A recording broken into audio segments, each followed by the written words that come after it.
जिन्होंने भारत में दलितों और शोषितों को न्याय दिलाने के लिए अपना जीवन समर्पित किया, उनके आदर्श थे।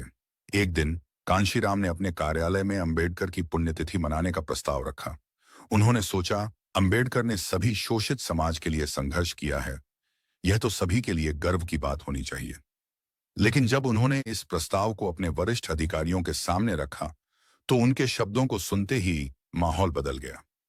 अंबेडकर, उनके बारे में क्यों कोई कार्यक्रम किया जाए? यह सरकारी दफ्तर है, यहां ऐसी बातें मत करो।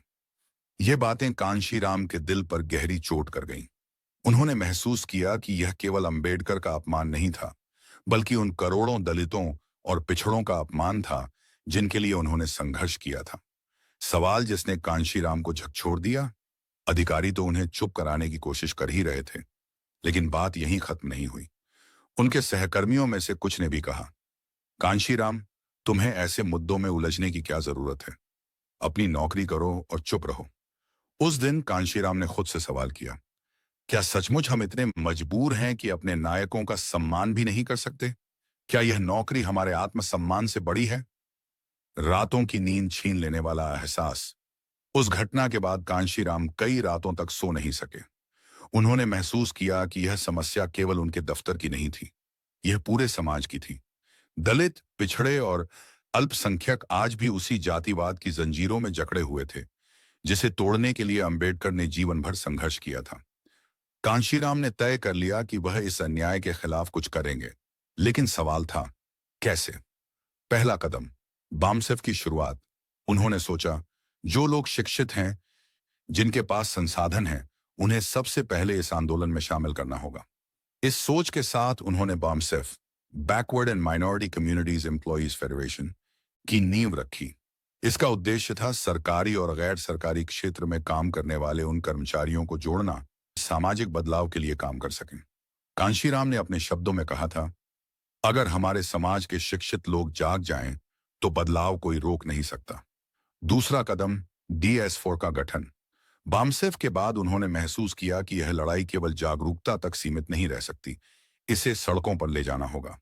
1991 में उन्होंने DS4, दलित शोषित समाज संघर्ष समिति बनाई।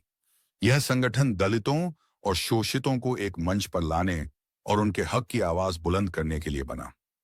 संघर्ष से आंदोलन तक कांशीराम का सपना धीरे धीरे आकार लेने लगा। उनकी आवाज अब दबाई नहीं जा सकती थी। बामसेफ और DS4 ने पूरे भारत में दलित और शोषित समाज को एकजुट किया। इन संगठनों ने वह नींव रखी जिस पर बाद में बहुजन समाज पार्टी BSP का निर्माण हुआ, जिसने भारतीय राजनीति में दलितों की एक नई पहचान बनाई। कांशीराम के विचार और उनके नारे दलित, पिछड़े और शोषित समाज के लोगों के लिए प्रेरणा का स्रोत बने। ये नारे उनके आंदोलनों की पहचान बने और बहुजन समाज पार्टी BSP को उत्तर प्रदेश में 4 बार मुख्यमंत्री बनाने में अहम भूमिका निभाई। उनके नारे न केवल राजनीतिक थे, बल्कि सामाजिक चेतना और आत्मसम्मान को जागृत करने वाले संदेश थे। जिसकी जितनी संख्या भारी, उसकी उतनी हिस्सेदारी। दूसरा, ब्राह्मण बनिया ठाकुर छोड़, बाकी सब हैं DS4। तीसरा, वोट हमारा, राज तुम्हारा नहीं चलेगा, नहीं चलेगा।